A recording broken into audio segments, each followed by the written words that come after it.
Com a disseminação do novo coronavírus e a possível chegada, inclusive, ao Brasil, com o primeiro paciente com teste positivo para a doença lá em São Paulo, um senhor de 61 anos que viajou para a Itália a trabalho, voltou com essa. Foi feito o primeiro teste, foi comprovado o coronavírus, agora vai para um reteste para que se tenha certeza absoluta de que ele realmente está contaminado com coronavírus. As pessoas têm cada vez mais se perguntado como se proteger.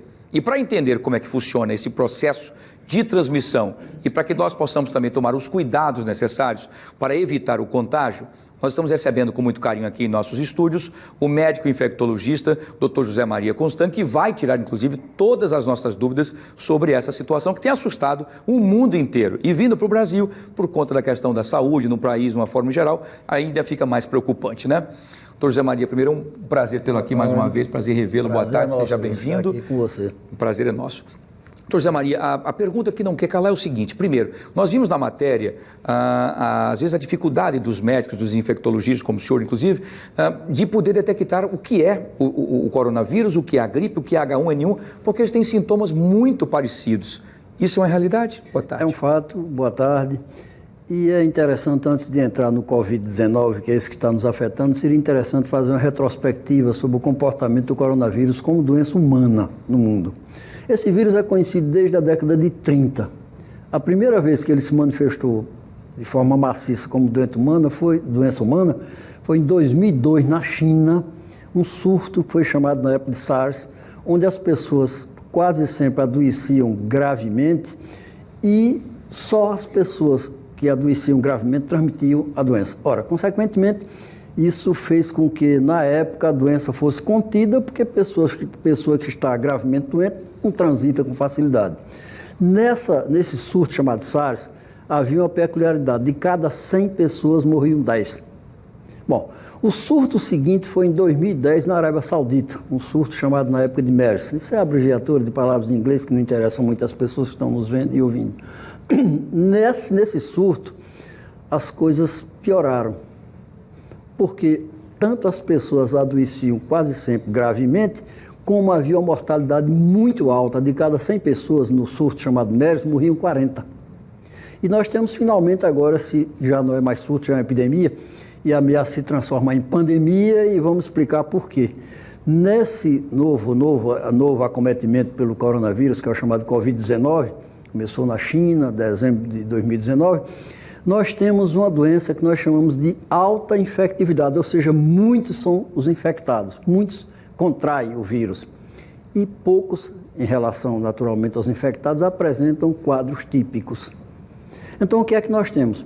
Uma infecção atualmente em curso, onde muitas pessoas, repito, são infectadas pelo vírus. A maioria não apresenta sintomas. Então, por exemplo, nesse avião onde chegou essa pessoa da Itália, que apresentava sintomas compatíveis com o coronavírus, será que não existem outras pessoas que não têm sintomas? E vejam bem, ao lado desse contingente de pessoas que não apresentam sintomas graves, ou seja, que não apresentam sintoma nenhum, ainda tem aqueles que apresentam formas leves, que lembram o quê? O resfriado. Aquilo que nós chamamos aqui, o nosso povo chama de virose, ou seja, febre, dor no corpo, uma coriza, etc. Nesse surto, que já é epidemia pelo Covid-19, que é o nosso atual, nós temos uma transmissão, digamos assim, aparentemente todas as pessoas transmitem. Aqueles que apresentam formas graves, os que apresentam formas leves e os que não apresentam sintomas. Isso faz com que haja uma expansibilidade maior do vírus, ele possa se difundir com mais facilidade. Porque quem está doente em casa no hospital, essa senhora que está lá internada, não transmite mais, está lá isolada. Mas as pessoas que não têm sintomas podem transmitir. Agora, nós temos pelo menos uma compensação, se é que a gente pode falar em compensação em termos de doença, é que a mortalidade nesse novo surto agora é muito menor. Então, nós tínhamos 10% no primeiro, no chamado SARS, 40%, terrível, né? No segundo, que é o MERS. Nesse agora, de cada 100 pessoas infectadas, pelo que se conhece até o momento, são conhecimentos que podem mudar, evidentemente, 2 pessoas morrem. Isso é pouco? Não é pouco, não. Uma só pessoa morrer, já é em termos de saúde pública, ele é mais leve do que os outros dois que já ocorreram anteriormente. Agora, doutor José Maria Constant, os cuidados, por exemplo, como ele é bastante parecido com uma virose, como um resfriado comum, fica difícil você se detectar, que às vezes a pessoa está, não, o meu é só um resfriado e tal. E por que tem crescido muito a quantidade de mortes? É por conta do acometimento a pessoas mais idosas ou que talvez tenham mais fragilidade na doença? Como é que funciona isso? Isso funciona, a mortalidade numa infecção por esse coronavírus, o Covid-19, funciona mais ou menos como da gripe, a gripe H1N1. A semelhança é extrema. Todos nós ouvimos o que o colega pernambucano disse agora há pouco. Essa senhora que chegou agora da Itália está sendo tratada com uma droga antiviral contra o vírus H1N1. Essa droga existe, chama-se oseltamivir. Funciona como contra o vírus da gripe, mas não funciona contra o coronavírus. Então, há uma semelhança muito grande e, naturalmente, como a infecção se expande muito, nós temos aquelas duas faixas polares que sofrem mais e em que as pessoas morrem mais. Crianças muito novinhas e idosos, principalmente aqueles que possuem as chamadas comorbidades, ou seja, outras doenças de base. Pessoas que já têm problemas cardíacos graves, renais graves, doenças respiratórias graves, já têm aquela doença de base, essas pessoas estão mais sujeitas à mortalidade. Como se proteger? Vamos lá, então, as pessoas, o desespero das pessoas. Quero agradecer mais uma vez pela nossa grande audiência, doutor Costan, e é muito importante que a gente passe os detalhes, o senhor como um grande infectologista que é, para passar os detalhes de como se proteger, inclusive, dessa contaminação. As aglomerações aconteceram agora no Carnaval e em outros momentos. Como se deve fazer, então, para o pai, para a mãe, ou para as pessoas comuns, como nós mesmos, para se proteger desse vírus? O primeiro passo seria o seguinte, é saber que o vírus já está aqui no Brasil. Confirmado já aqui o caso de São Paulo e sob suspeito o caso de Pernambuco e o caso da Paraíba. Não há como pensar que ele não vem. Ele virá, é infalível. No entanto, as medidas todas estão sendo tomadas, nós temos acompanhado as medidas preconizadas pelo Ministério da Saúde, aqui particularmente pela Secretaria Estadual e Municipal de Saúde, mas existem aquelas medidas que nós temos como médicos indicar individualmente. Então, primeiro passo, a qualquer manifestação de doença respiratória, é procurar o serviço de saúde. Não é referência logo, o hospital referência, não, é procurar o serviço de saúde mais próximo. Esse é o primeiro passo. O segundo passo seria aquelas medidas de higiene para a saúde. Então, por exemplo, seria sempre estar lavando as mãos depois por exemplo, fazendo necessidades fisiológicas, ter o cuidado, por exemplo, em contato com pessoas que apresentam sintomas respiratórios, então ter que cuidar de principalmente lavar as mãos, porque ninguém pode parar de respirar. Claro, isso. Seria basicamente isso.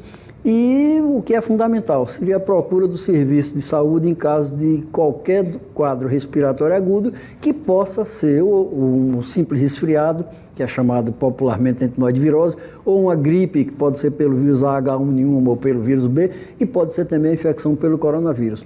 Não existe vacina ainda, né? Acredita-se que dentro de algum tempo se consiga.